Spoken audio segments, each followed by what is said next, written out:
छत्रपती संभाजीनगरमध्ये भर दिवसा एका 14 वर्षीय मुलाचे अपहरण करून चैन लुटल्याची घटना समोर आली. शिवाजीनगर येथे घडलेल्या प्रकाराने परिसरात एकच खळबळ उडाली आहे. गुन्हे शाखेने सीसीटीव्हीच्या आधारे अवघ्या काही तासातच दोनही आरोपींना जेरबंद केलंय.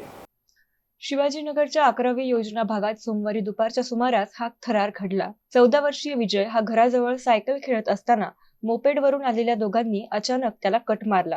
काही अंतरावर जाऊन पुन्हा माघारी येत त्यांनी मुलाला स्कूटीवर बस नाहीतर मारीन अशी धमकी देत जबरदस्तीने बसवून त्याचे अपहरण केले. धावत्या मोपेडवरच आरोपींनी मुलाला बेदम मारहाण केली. चालकाने हात मागे करून तोंडावर मारत गप्प बसण्यास सांगितले, तर मागे बसलेल्या आरोपीने विजयच्या गळ्यातील अंदाजे 1.5 भाराची चांदीची चेन हिसकावून घेतली. त्यानंतर डीमार्ट परिसरात मुलाला सोडून दोघे आरोपी पसार झाले. घाबरलेल्या विजयने एका भाजी विक्रेत्याच्या मदतीने आईशी संपर्क साधला, तर या प्रकरणी तक्रार दाखल होताच जवाहरनगर पोलीस आणि गुन्हे शाखेचे पथक कार्यवाहीसाठी सक्रिय झाले. सीसीटीव्ही फुटेजच्या आधारे इंदिरानगर गारखेडा येथून आमिर खान, मेहराज खान आणि त्याच्या सोबतचा 17 वर्षीय अल्पवयीन असा दोघांना बेड्या ठोकण्यात आल्या. आमिरला न्यायालयाने 4 डिसेंबर पर्यंत पोलीस कोठडी सुनावली आहे.